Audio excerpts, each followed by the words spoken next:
A Política Nacional de Práticas Integrativas e Complementares amplia o acesso dos usuários do Sistema Único de Saúde a uma série de terapias.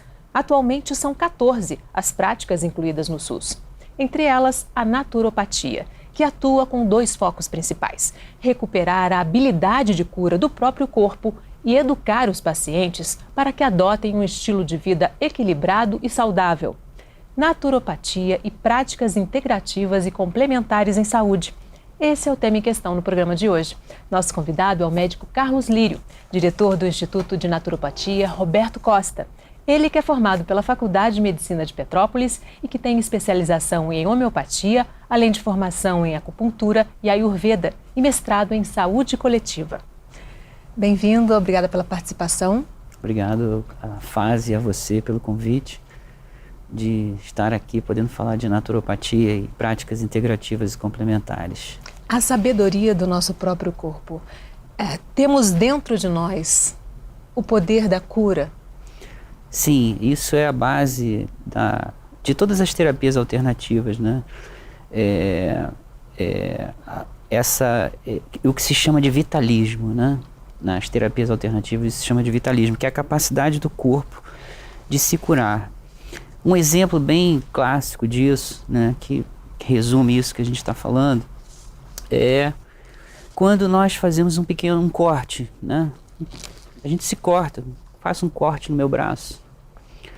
Se eu não fizer nada, né, e simplesmente deixar aquele corte, aquele sangrar, o corpo, ele imediatamente começa a detonar um mecanismo de recuperação, né, onde ele vai fazer a coagulação inicialmente, né, fazer aquela coagulação, aquela gelatina de sangue, o sangue começa a parar, aí depois aquela coagulação no dia seguinte começa a enrijecer, faz aquilo que a gente chama de uma casquinha, né, aí depois aquela casquinha ela solta, vai soltando, e depois a pele vai encobrindo aquele corte, aquela cicatriz e fica perfeito, né?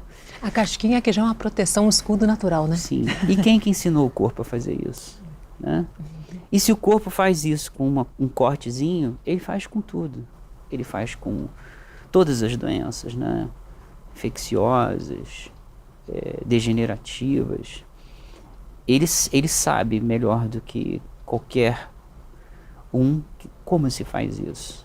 O que a naturopatia faz é despertar somente essa essência que está no nosso corpo, e muitas vezes hoje ela está adormecida porque nós não permitimos que ela aflore. No caso de um corte, quando a gente corta, a gente imediatamente vai para o hospital, toma uma anestesia e já faz uma sutura, né? Muitas vezes isso na maioria das vezes isso é desnecessário, o próprio corpo dá conta disso, né? Uhum. A gente desaprendeu a ouvir o nosso próprio corpo? Sim, eu acho que sim. A gente perdeu o contato com a essência, né? Não só na área de saúde, mas em todas as áreas.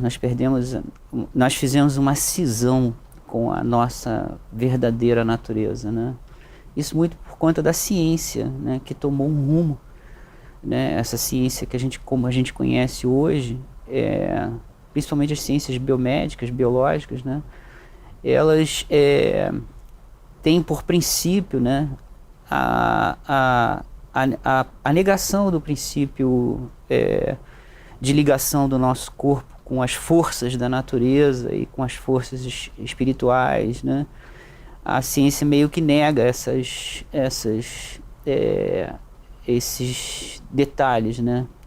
Para a ciência, o corpo é simplesmente um emaranhado de ossos e sangue, e tecidos e músculos, e que não tem, e é individual, né? Desconectado do restante do universo, né? Então, com isso a gente se isolou, né? A gente se isolou e passamos a acreditar que nós somos realmente um monte de reações químicas.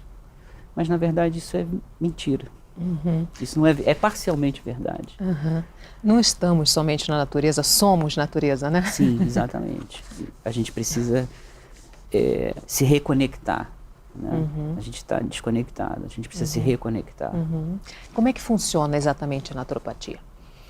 A naturopatia, ela é uma terapia, uma prática integrativa, né? Junto com outras, como você falou, são 14.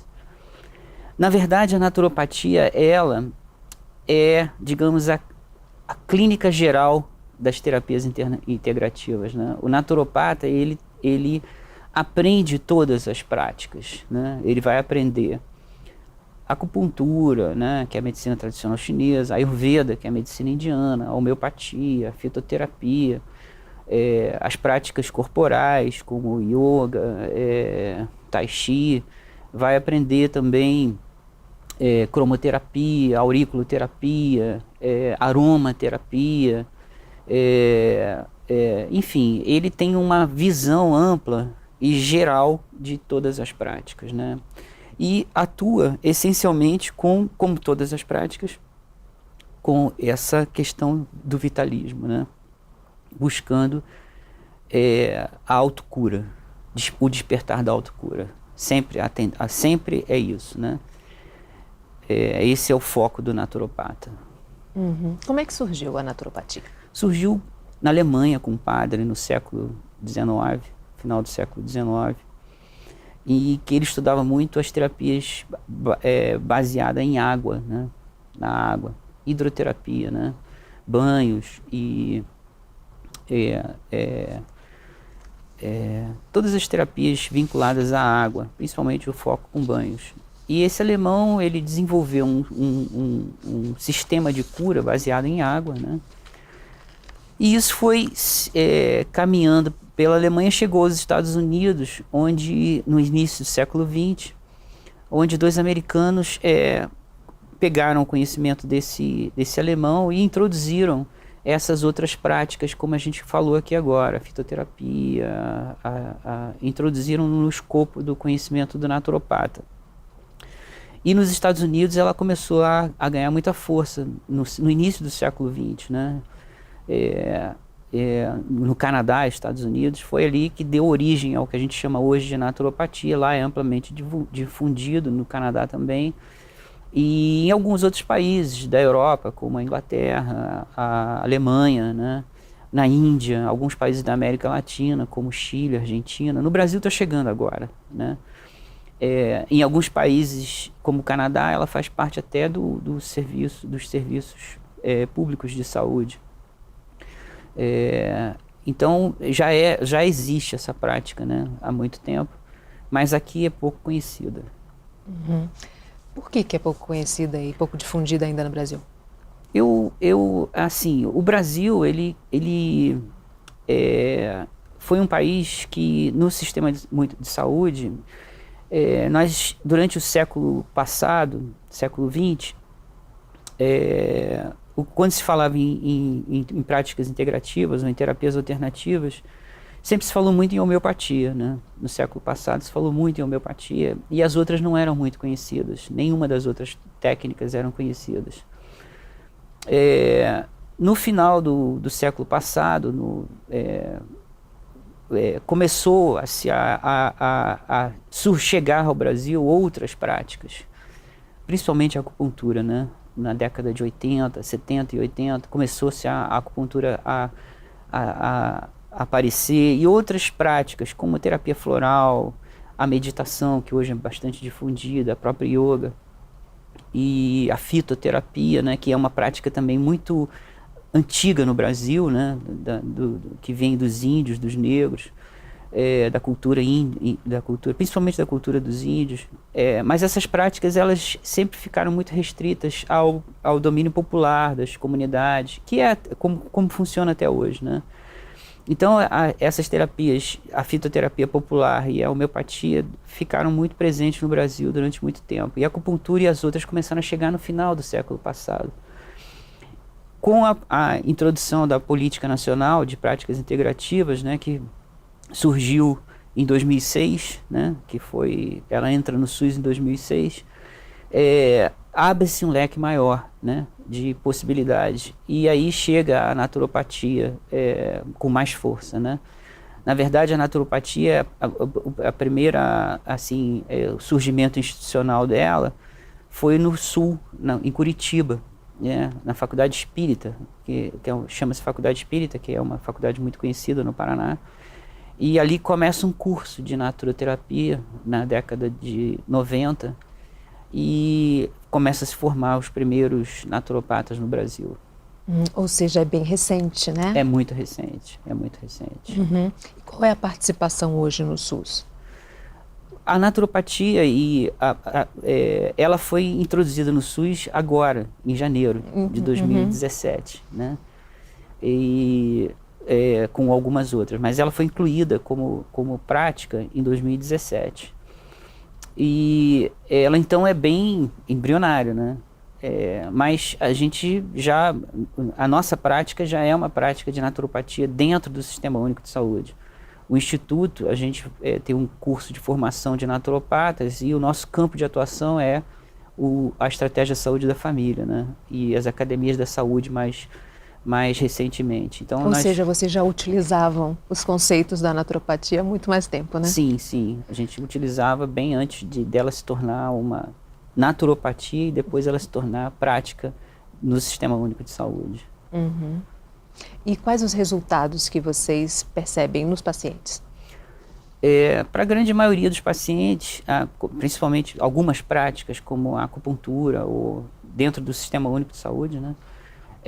A Ayurveda, são práticas que são muito novas, né? Muito conhecidas. A fitoterapia, ela já é mais conhecida, né? Mas a acupuntura e a Ayurveda e algumas cromoterapia são práticas muito novas. Mas todas elas são práticas, práticas bem acolhedoras, né? E bem relaxantes, né? Na verdade, todas as práticas integrativas, elas vão visar a reconexão com a nossa energia vital, e essa reconexão, na maioria das vezes, se faz com relaxamento profundo, né? Do corpo e da mente. Então, todas as pessoas que são submetidas a essas terapias, elas sempre têm um olhar muito positivo, né? Porque não tem porquê. Quem não gosta de relaxar? Né? Uhum. Você falou aí na energia vital, que é um ponto fundamental para vocês, né? A força vital, a energia vital. Sim, isso é um diferencial das terapias alternativas, das convencionais, né?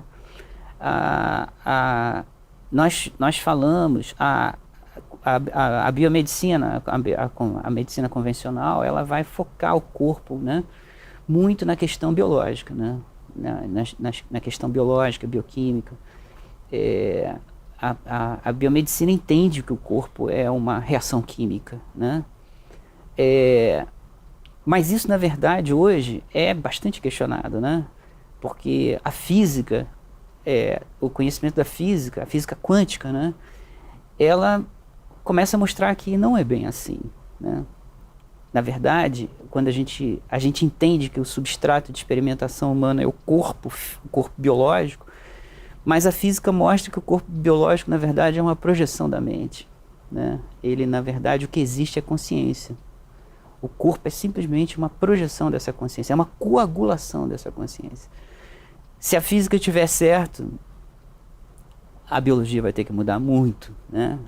E aí entram as práticas integrativas e a naturopatia, que entende e sempre entendeu que o corpo, na verdade, é uma projeção de uma energia vital, né? O que existe, na verdade, é energia.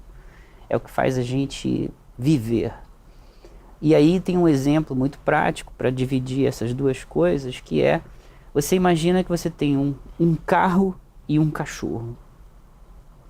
Quando a biomedicina, ela entende o corpo como uma máquina, como um carro. Não faz muita diferença. Compartimentado, né? Isso, o corpo e um carro são mecanismos, né?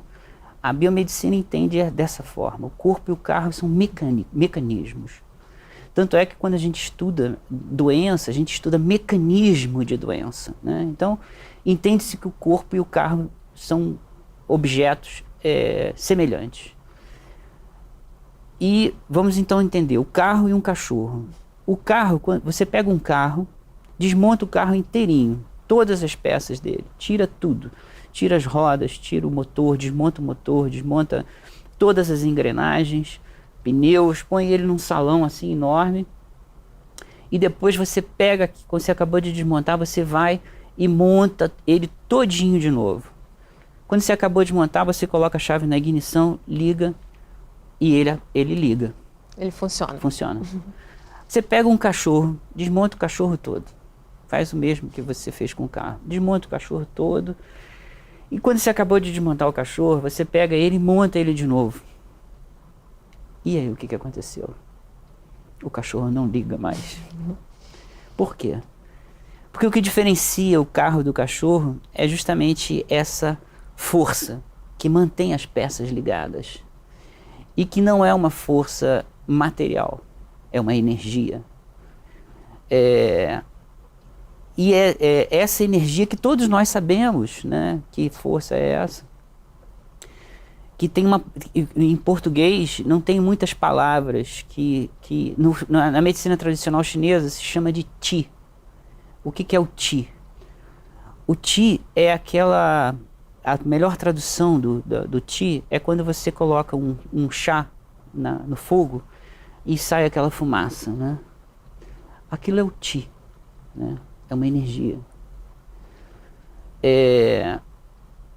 Na medicina indiana se chama de prana, né? É a energia que a gente puxa, que a gente se reabastece da natureza, né? Principalmente que vem da respiração, né? O prana, ele vem muito da respiração, que não é oxigênio, né? Não é oxigênio, é prana, é energia. É o sopro de Deus na medicina ayurvédica, né? É como se, na verdade, essa energia não fosse nós que puxássemos, é como se Deus assoprasse o prana no nosso nariz. É assim que a Ayurveda entende. Em português a gente chama de energia vital. No Ocidente a gente chama de energia vital muito por conta da homeopatia. A homeopatia usa esse termo energia vital, que vem de uma palavra do alemão, que não é muito... Hahnemann chama de energia vital, mas isso é uma tradução do alemão. Que, na verdade, a palavra em alemão não quer dizer energia vital.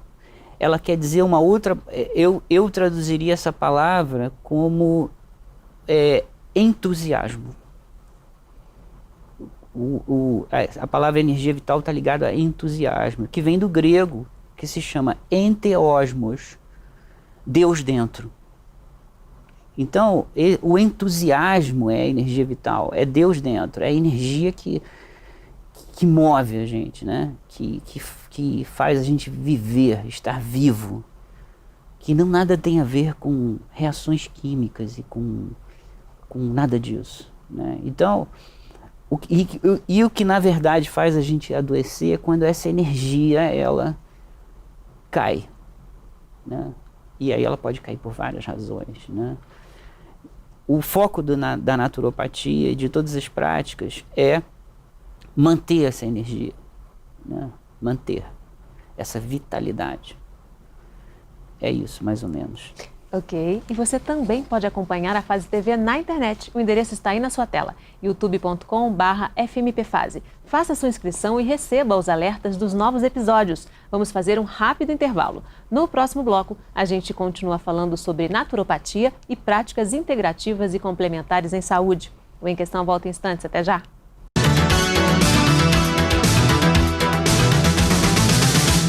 Em Questão.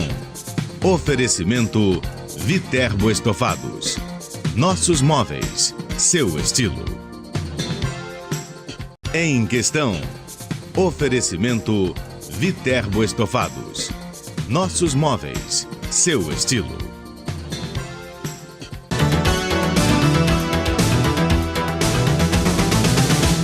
O Em Questão está de volta falando sobre naturopatia e práticas integrativas e complementares em saúde.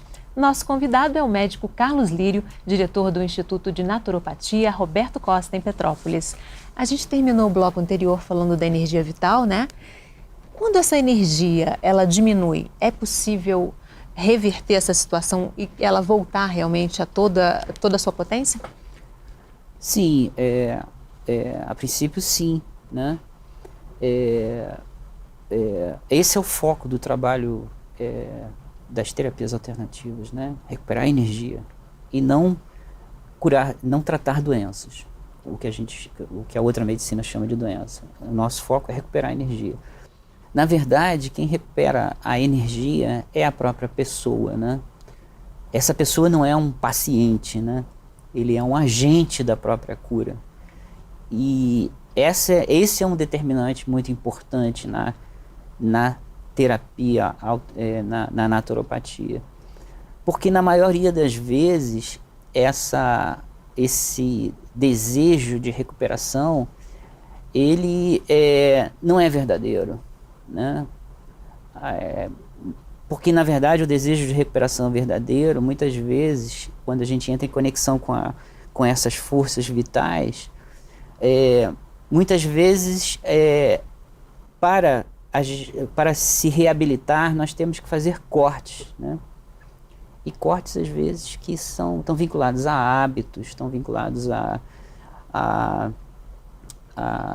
convenções sociais, enfim, uma infinidade de coisas, né? Que muitas vezes nós não temos essa força, a força vital para romper com determinados obstáculos na recuperação da energia, né? Uhum. E o papel do naturopata, na verdade, ele está ali encaminhando, orientando essa pessoa, né? Sim, sinalizando, né? Sinalizando.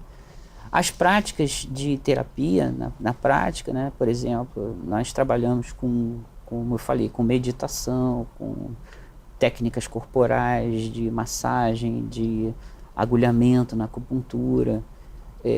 Todas essas técnicas, elas visam ao relaxamento e à desintoxicação emocional do corpo, né? Não digo nem a desintoxicação química, porque ela é sempre secundária. A desintoxicação psíquica do corpo, né? Levar o corpo a estados de profundo relaxamento, e aí sim vem a reconexão. Seria, numa linguagem tecnológica, a gente fazer aquele boot no computador, uhum. Né? Sempre quando o computador está com problema, você vai e desliga e liga, né? Uhum. Quando você desliga e liga, ele reinicia. Uhum. Esse processo de reinicialização é um processo de um mergulho, né, nas profundezas na configuração original, né? Na configuração original, exatamente. Você falou exatamente. Na configuração. E a nossa configuração original é uma configuração de felicidade, de alegria, né? A nossa consciência originalmente, ela é alegre, ela é feliz. Entrar nessa conexão original da matriz da felicidade. Isso é o importante. E recuperar esse entusiasmo pela vida, né? Aí quando você, exatamente, se recuperou, o resto tudo é secundário. Qual é a formação de um naturopata? No Brasil nós temos hoje 3 cursos de graduação, né? Que se chama naturologia, na verdade. Um em Santa Catarina, um em São Paulo e um no Paraná, que é o pioneiro, que lá se chama naturoterapia. É um bacharelado de 3 a 4 anos. E temos a pós-graduação, né? A pós-graduação, que é o nosso caso do Instituto, nós trabalhamos com pós-graduação Lato Sensu, em parceria com a Faculdade Espírita do Paraná, onde nós, um curso de 470 horas, né? Onde nós, teórico-prático, aos finais de semana, um final de semana por mês, 18 módulos aos finais de semana. Nós temos um grupo que concluiu agora em agosto e um iniciando agora em setembro, aqui em Petrópolis, e teremos um grupo em Búzios, e Armação de Búzios e Cabo Frio, que deve iniciar em outubro, né? As práticas, nós normalmente trabalhamos em parceria com a Secretaria de Saúde, onde nós trabalhamos a prática em atividades no posto de saúde da família, e também práticas no próprio curso, né? O curso é muito focado na prática. Então, quando nós temos uma aula de Ayurveda, nós temos uma parte teórica e uma parte prática. A acupuntura a mesma coisa, fitoterapia a mesma coisa. Então o curso é muito focado na parte prática, né? E aí tem um atendimento comunitário, né? Sim, sim. Fazemos esse atendimento. Os alunos aplicando no SUS, né? No Sistema Único de Saúde. Qual é a importância da alimentação? A alimentação, ela é essencial, né? Só que a gente vai ver a alimentação como energia, né? E não como nutriente bioquímico, né? A gente está trabalhando sempre a recuperação da energia. Então o nosso corpo, na verdade, ele se nutre, né, de energia que vem através da respiração, através da luz, né, luz solar, e através dos alimentos que processam a luz solar, né? Então, quando a gente está se alimentando, a gente, na verdade, está se alimentando de energia, de terra, água, fogo, ar, né? Esses elementos básicos da natureza, né? Então, a naturopatia, ela vai tentar sempre buscar o viés de uma alimentação bastante saudável, mas o próprio conceito de saudável está muito vinculado eu diria que é buscar dentro de cada um a sua autoalimentação, né? Cada um sabe o que faz bem e o que faz mal, e é buscar isso dentro do indivíduo, né? Mas o mais natural possível. Sim, né? Claro, sempre procurando sim, o mais saudável possível dentro da natureza, né? Eu li um autor falando sobre a importância de você comer alimentos frescos. Assim, o ideal seria colher e comer, né? Porque aí o alimento ainda tem muita energia, que conforme o tempo vai passando, esse alimento vai morrendo também, vai perdendo essa energia, essa capacidade de transmitir energia pra gente, né? E que muitas vezes no supermercado, quando a gente vai comprar lá, já são alimentos mortos, digamos assim. A maioria das vezes, né? É difícil se alimentar de uma forma saudável, né? Eu acho isso muito difícil. É difícil porque a vida moderna, ela nos coloca numa situação muito... Criou uma distância muito grande entre a produção do alimento e o consumo, né? Isso. Aí existem hoje alternativas orgânicas e veganas. Esse autor fala que é bom a gente ir na feira, porque na feira tem menos tempo né, entre a colheita e o consumo. Eu tenho a prática de frequentar a feira, né? A feira, e procurar dentro do que se pode. Eu almoço todos os dias na minha casa, né? Eu adaptei, eu faço questão disso hoje, né? As refeições estão todas preparadas na minha casa, a gente prepara em casa as refeições, vamos à feira, fazemos o máximo possível, né? Nem sempre é o ideal, mas é o máximo possível. A gente estava falando de energia vital, né? E que a gente vai perdendo, né? O que faz a gente perder energia? Quais são os principais motivos de perda de energia vital? Quando a gente fala da perda da energia, a gente vai falar da desmotivação, né? Voltando ao desentusiasmo, né? Tudo aquilo que o espelho disso é tudo aquilo que faz você perder o entusiasmo, né? Isso é o que é mais desvitalizante para a vida da gente, né? Então, podem ser emoções, né? Ideias, emoções, muito também da alimentação, né? Das práticas nossas diárias da vida moderna, né? Muitas coisas que estão vinculadas à vida moderna são muito desenergizantes. Como você mesmo falou, a gente vai no supermercado, o supermercado tem um monte de coisas desvitalizadas, né? Então isso tudo em algum momento vai ter uma consequência no nosso corpo. A gente não está reabastecendo a energia. Não está, não está. A gente está se abastecendo de uma forma artificial. Mas eu acho que o foco maior é sempre a questão também da espiritualidade, né? Acho que a gente não pode deixar o corpo, nós não podemos e aí vem a naturopatia e todas as terapias alternativas, principalmente as orientais, e aí quando eu falo de espiritualidade eu não quero falar de religião, não estou falando disso, eu estou falando da busca da conexão com as forças maiores que nós, né? Essa conexão, ela é importante e talvez seja uma das coisas mais vitalizantes que a gente tem, né? E que a sociedade moderna perdeu. E aí eu volto a falar, não tem nada a ver com religião, né? É a conexão com o eu maior, ou com a inteligência maior, essa conexão simbólica ou sutil, mas que ela tem que ser feita, né? Então essa que é uma das principais energizadoras da consciência, né? Então isso é necessário e a gente também trabalha isso no curso, né? Aí tem várias técnicas, né? Várias meditação, enfim, yoga, né? Você falou da meditação, né? E lá no início falou dessa questão da ciência, né? Que levou a um afastamento do homem da sua natureza, que é a natureza total, né? E hoje a ciência já está comprovando os benefícios das práticas ditas como alternativas, como a meditação, né? Hoje em dia já é possível até ver os efeitos a longo prazo da meditação, né? Sim, eu fico feliz que isso esteja acontecendo. Eu só me preocupo porque eu acho que a ciência, às vezes, ela tenta reduzir um velho hábito da ciência, né? Ela tenta reduzir a prática ao paradigma dela, né?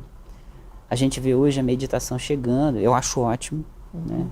Eu acho ótimo chegar, mas eu acho que a gente não pode perder a essência da meditação, né? A meditação não vem substituir ou vem complementar o uso de um psicofármaco, né? A função da meditação não é essa, não é substituir um remédio por uma meditação ou diminuir a dose de um remédio com a meditação. É até bom isso, mas a função da meditação não é essa. A função da meditação é jogar todo o lixo mental que nós temos fora da mente. Essa é a função, esvaziar a mente. E quando ela esvazia, se você consegue esvaziar a mente, você não precisa mais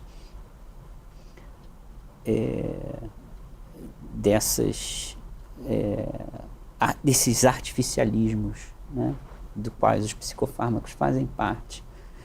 Então eu acho ótimo que a meditação esteja chegando nos hospitais, tal, mas não deve se perder o foco verdadeiro dela, né? A meditação talvez seja uma das formas maior de conexão com essa energia maior, né? Com a felicidade e com a alegria. Para a naturopatia, o que é a doença? A doença é a desenergização, né? É a infelicidade. O que gera um desequilíbrio, né? Aí vai gerar o que a gente chama de doenças, né? Todas as doenças como a gente conhece, câncer, depressão, esclerose múltipla, tudo isso vem em consequência de uma desenergização, né? A origem está aí. A origem está aí, com certeza. Não tenho dúvida de que a origem está aí. Ao mesmo tempo, a gente também está numa teia, né? A gente está na chuva e está se molhando. A gente tem, como você falou do supermercado, a gente vai no supermercado e compra lá um monte de coisas que são desenergizantes, mas eu tô no barco, né? Não posso, tô na chuva, tenho que me molhar. Então, a gente tem que tentar o máximo possível, eu acho, de ser feliz, né? De procurar essas motivações e lutar contra aquilo que nos impede de nos motivar, né? Isso é papel básico do naturopata, né? Criar forças para que a pessoa consiga se levantar, né? E ir adiante. Uhum. E se você perdeu um pedacinho do programa ou quer compartilhar o episódio, passa lá no youtube.com/fmpfase. Vamos fazer mais um rápido intervalo. No próximo bloco a gente continua falando sobre naturopatia e práticas integrativas e complementares em saúde. Em Questão volta em instantes. Até já.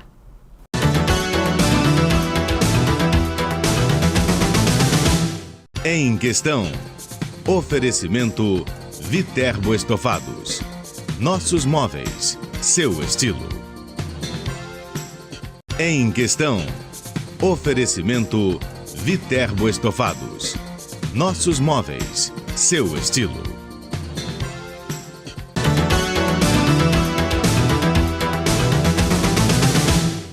O Em Questão está de volta falando sobre naturopatia e práticas integrativas e complementares em saúde. Nosso convidado é o médico Carlos Lírio, diretor do Instituto de Naturopatia Roberto Costa, em Petrópolis. A gente terminou o bloco anterior falando sobre como a naturopatia vê a doença, né?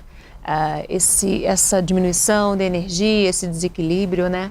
Eu li um artigo seu que falava sobre o câncer, né? Fazia uma analogia com o câncer, né? O câncer é uma doença, assim, hoje muito falada no mundo inteiro, né? E que na verdade, o que a gente entende como câncer, né? Que são as células neoplásicas, né? Existem duas formas de compreender o câncer, né? O câncer, doença instalada, né? Aquela doença que já se instalou no corpo, né? E tem as células cancerosas, as células neoplásicas, que está muito vinculado hoje à detecção precoce, né? A prevenção do câncer hoje está muito vinculada à detecção precoce de células neoplásicas. Mas células neoplásicas nós produzimos o tempo inteiro, todo mundo produz, desde que nasce, né? Desde ainda da vida intrauterina já se produz células neoplásicas. Todo mundo produz. Isso faz parte do metabolismo celular. A grande questão é quando essas células assumem o comando do corpo, né? E que se tornam um tumor e que sequestram a energia do corpo para ir para dentro desses tumores. O determinante que faz essas células tomarem essa linha de frente é aí que são as desenergizações, né? Em determinados momentos, essa desenergização está vinculada a muitas coisas, né? Ao próprio ambiente, né? Ao ambiente hoje da atmosfera terrestre, ele já é desenergizante, né? Toda a atmosfera terrestre, por conta dos eletromagnetismos, né? Das ondas eletromagnéticas, poluição, nós já criamos uma atmosfera cancerígena. Então nós estamos mergulhados nela, não tem como escapar. O que a gente pode fazer é tentar se manter mais protegido. E essa proteção, na verdade, ao meu ver, ela vem dessa força, né? Essa motivação, esse entusiasmo pela vida. Isso é a maior proteção contra esse ambiente desenergizante. E é claro que muitas vezes esses buracos energéticos, eles são formados por conta de situações emocionais agudas, né? Como, por exemplo, às vezes a pessoa recebe uma notícia de falecimento de um ente querido, ou de uma situação econômica ou familiar, e essa energia, né? Ela abre buracos na nossa atmosfera corporal. E esses buracos nessa atmosfera corporal é que propiciam essas células neoplásicas assumirem, crescerem, assumirem o comando do metabolismo do corpo, né? Então, a verdadeira proteção é tentar se manter o mais motivado possível pela vida, né? E, na verdade, essa motivação está muito ligada às coisas simples da vida, né? E não à natureza, né? Está vinculada. A verdadeira motivação da vida está vinculada à simplicidade, né? As coisas simples são as que mais energizam a gente. Essa reconexão com a natureza, né? Já antigamente, os médicos, mesmo os convencionais, mandavam as pessoas uns tempos para o interior para recuperar a saúde. Não tinha isso? Ia para a fazenda, ia para um sanatório, digamos assim, que era no interior, na serra, muito, né? Para ter esse contato com a natureza, né? Sim, o mar, por exemplo, né? Você chega diante do mar, o mar, a praia deveria ser o lugar, os hospitais deveriam ser as areias da praia. Você chega diante do mar, você vê aquilo é uma energia, né? Que toma conta de você, que entra. Aquilo é o prana, aquela atmosfera que você está ali, a energia pura, né? Isso revitaliza qualquer pessoa, né? Mas isso é energia. Todo mundo que chega diante do mar ou de uma cachoeira, né? Aquele barulho, é aquilo que está ali, né? Aquilo ali é que é energização. Só que a gente vai ali e entra num carro, liga o ar-condicionado, liga o rádio e vai embora. A gente se desliga de novo. Se desliga da essência, né? E volta para um ambiente artificial, cada vez mais artificial, né? E a gente se perde ali dentro do artificialismo, e aí depois surgem as doenças, né? Natural. Surgem as doenças vinculadas ao artificialismo, dos quais o câncer acho que é um dos maiores exemplos. Como é que é a consulta da pessoa com o naturopata? Como é que é o diagnóstico e como é que são os tratamentos? Eu acho que o naturopata, diferente do convencional, o naturopata, ele tem que primeiro se trabalhar, né? Se trabalhar, beber da essência da naturopatia na sua vida, na sua própria vida, senão eu acho que ele não tem condição de trabalhar isso, né? Ele tem que estar vivendo aquilo que ele traz para as pessoas. Então esse é o principal foco do naturopata, é se trabalhar. E eu acho que dentro desse trabalho, o naturopata, o instrumento de trabalho de um naturopata maior para mim é a intuição. A intuição é você perceber o outro, né? Sem que o outro às vezes fale nada, né? Sentir a energia, né? Sentir a energia do outro. Quando a pessoa chega, você já percebe. E esse é o principal foco do naturopata, né? Percepção mesmo, sutil, do campo energético do outro, do campo de consciência do outro. E depois disso, a conversa, né? Mas o foco maior é a percepção. Depois a conversa e como uma anamnese convencional, né? Conhecer as demandas da pessoa, né? Muitas vezes a pessoa vem... Por uma queixa específica? Nós estamos culturalmente doentes, né? Então, todas as pessoas vêm com uma doença.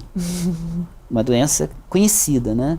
Senta, eu quero tratar meu diabetes, eu quero tratar minha hipertensão, eu quero tratar minha depressão, eu quero tratar meu câncer, eu quero tratar... o naturopata escuta isso, mas assim, na verdade, tudo isso, essas demandas são secundárias, né? Elas são secundárias e eu vou tentar atuar no que é primário para mim. A energia, ela é subjetiva, né? Então ela não tem dados eu vou tratar o seu colesterol. Não é isso, entendeu? Esses dados objetivos fazem parte do médico convencional, ele é que vai...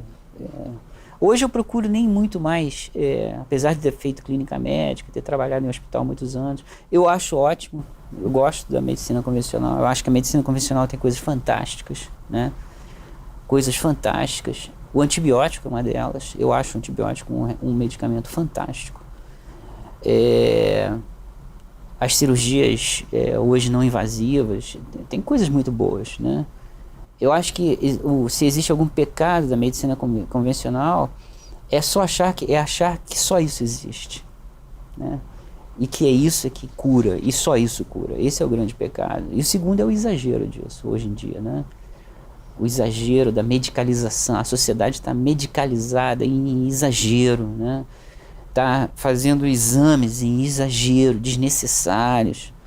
Então, o grande pecado é o exagero, a perda dessa... Não permite nem que o corpo tente se recuperar, né? Já intervém antes. Já intervém antes, né? Intervém e como se fosse a única verdade. Eu acho que isso aí Isso tem a ver com o modelo do currículo da medicina convencional, esse modelo Flexner, né? Tem, claro. O modelo Flexner, foi um modelo patrocinado pela Fundação Rockefeller, né, americana, que está vinculado à indústria farmacêutica americana pós-guerra, né, em que existia claramente um interesse em se medicalizar a prática médica, né. O medicamento, e que está vinculado a esse modelo da ciência, né? Onde o corpo o corpo é um emaranhado de reações químicas, né?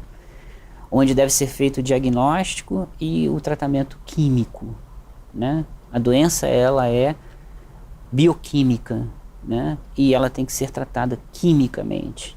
Esse é o modelo científico que perdura até hoje, né? E do qual foi investido muito dinheiro para que o Ocidente, principalmente, adotasse isso como uma prática curricular médica, né? No mundo todo.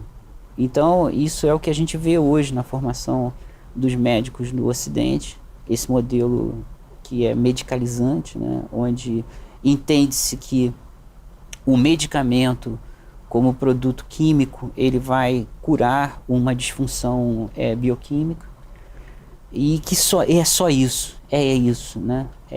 Essa é a verdade, e é uma verdade fechada. Então isso expandiu muito a prática medicamentosa, as técnicas cirúrgicas, né? Os diagnósticos, né?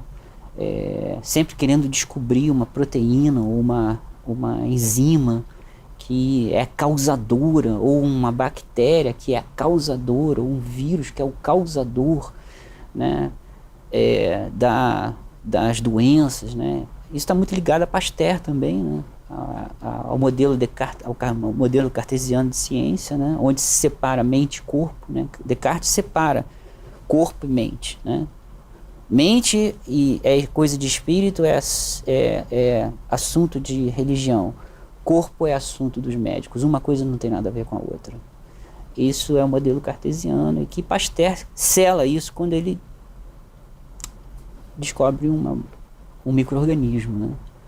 Pasteur vai lá e diz, aqui está o causador. Ou seja, ele referenda Descartes quando ele coloca o micro-organismo como causador de tudo. Então sempre, aí começou-se uma busca pelas causas, e aí, como eu falei, enzimas, proteínas, genes, e isso é uma coisa infinita, né? Que está fazendo muito mal à sociedade, porque ela perdeu, diria até a ética hoje, né? Hoje acho que a gente até perdeu um pouco da ética e do bom senso na questão da investigação das doenças, e principalmente a questão do tratamento, né? Hoje, no meu tempo, eu tinha um menu de medicamentos muito menor do que hoje, né? E o que é mais complicado, eu acho que hoje, da ciência farmacológica, é que não é o medicamento em si, mas é a interação medicamentosa, né? Então hoje tem um monte de produtos aí que você mistura um com o outro, você surge um terceiro que ninguém sabe o que é aquilo, e né? Quando você toma 2, 3 medicamentos no seu corpo, você forma novos compostos químicos novos, dos quais ninguém sabe o que é possível fazer, né? Então, a gente meio que perdeu um pouquinho como eu falei, a ética, né? E o bom senso nessa coisa. Então, muito da química que é boa, ela está se tornando não tão boa, porque quando você deixa de usar ela para um fim humanitário e passa a usar para um fim comercial, ela não passa a ser uma coisa boa, né? E mais uma vez, como você falou, né, a diferença entre o remédio e o veneno é a dose, né? Sim, tudo é remédio, tudo é veneno, depende da dose, né? Questão do açúcar, né? A nutrição. E a indústria da nutrição está muito vinculada à indústria farmacêutica, né? As duas trabalham juntas, são duas indústrias que andam de mão dada, né? Então, uma adoece, a outra é pseudo-cura, né? Seria mais ou menos isso. Como que a naturopatia entrou na tua vida, né? Você começou com uma formação convencional, né?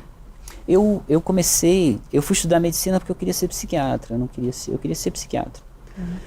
Mas quando criança, eu era asmático, eu tinha asma. E eu tinha asma violenta, né? E me fazia muito mal aquilo foi uma coisa muito marcante na minha vida, a asma, quando criança. E eu andei vários médicos, para lá, para cá, eu morava aqui em Petrópolis, minha mãe me levava no Rio, especialistas, e ninguém curava a minha asma. Eu sempre tinha. E eu lembro que uma vez ela me levou num médico, homeopata. Eu me lembro disso até hoje, que foi quem me curou. Foi o Dr. Roberto Costa, aqui em Petrópolis, que é o nome desse instituto. E eu cheguei no consultório dele, eu me lembro da consulta, porque a asma era uma coisa tão ruim na minha vida que eu tinha uns 8 ou 9 anos de idade. Eu sentei na maca dele, ele botou uma fralda nas minhas costas e me escutou o meu pulmão com o ouvido, ele não usava o estetoscópio. Aí ele fez uma fórmulazinha, nós descemos, fomos à farmácia homeopática, que existe até hoje no mesmo prédio, e ele me deu aquelas bolinhas, né, aqueles tabletinhos da homeopatia, eu fui para casa, eu tomei aquilo, eu nunca mais tive asma. Nunca mais tive asma. Então, a imagem de médico para mim era aquele. Médico para mim era o Dr. Roberto Costa, ele que me curou. Isso era uma coisa de criança, né? Então eu tinha a imagem de um velhinho que botava o ouvido nas minhas costas e que me dava bolinhas de gosto de açúcar, entendeu? Que era um medicamento que me curava. Então a partir daquilo ali, a minha busca de cura sempre foi vinculada a isso. Aí quando eu entrei na faculdade, eu tinha a ideia de ser psiquiatra, mas eu conheci na época fui estudar psiquiatria com com a doutora Anísia da Silveira. E ela era uma antipsiquiatra, né? Naquele momento existia um movimento mundial de antipsiquiatria. Ela, Ronald Lang, Basaglia na Itália, e a Anísia da Silveira como o ícone da América Latina da antipsiquiatria. E o movimento antimanicomial começando, ela puxando isso, e principalmente o estudo da psicologia do inconsciente, na psicologia de Jung. Eu comecei a estudar com ela e aquilo tive duas coisas aconteceram na minha vida. A primeira foi desistir de ser psiquiatra, porque eu estava num movimento de antipsiquiatria. E o segundo foi a abertura da psicologia do inconsciente, né? Um mundo de imagens e arquétipos e uma infinidade de energia psíquica. E aquilo ali começou a se reconectar com a homeopatia, com a acupuntura. Eu comecei a ver que o que o Jung chamava de energia psíquica era o que o Hahnemann chamava de energia vital, o que o chinês chamava de Qi, o que o indiano chamava de Prana. Eu falei, o meu caminho vai ser por aqui. E ali eu me formei, trabalhei muito tempo como médico convencional, em hospital, CTI, emergência, mas sempre me formando paralelamente com terapias alternativas. Fui fazer homeopatia, fitoterapia, ayurveda, acupuntura, e fui até um momento na minha vida que eu larguei a vida convencional e hoje só me dedico a isso. E rapidamente, que dicas você poderia dar para a gente ter mais energia vital? Primeiro entrar em conexão com a essência de cada um, né? Eu diria sonhar. Eu diria realizar os sonhos. Isso eu aprendi com a doutora Anísia da Silveira. O sonho é o verdadeiro motivo da nossa vida, né? E eu acho que se a gente quer ser feliz, e ser feliz não está muito vinculado à longevidade, a gente se preocupa muito em viver muito, e se preocupa muito em viver agora, né? Então, deixar um pouquinho de viver muito, porque viver muito, isso pertence a Deus, né? Ninguém pode dizer quanto eu vou viver. Eu não tenho esse poder de dizer o quanto que eu vou viver, mas eu tenho o poder de viver o máximo que eu puder agora. Então, e isso está vinculado ao sonho. Eu acho que se alguém quer estar protegido e forte, sonhe e viva o sonho. É isso que seria o recado. Infelizmente, nosso tempo terminou. Agradeço muitíssimo sua participação. Obrigado. E a gente tem um encontro marcado no Próxima Questão. Espero você. Até lá.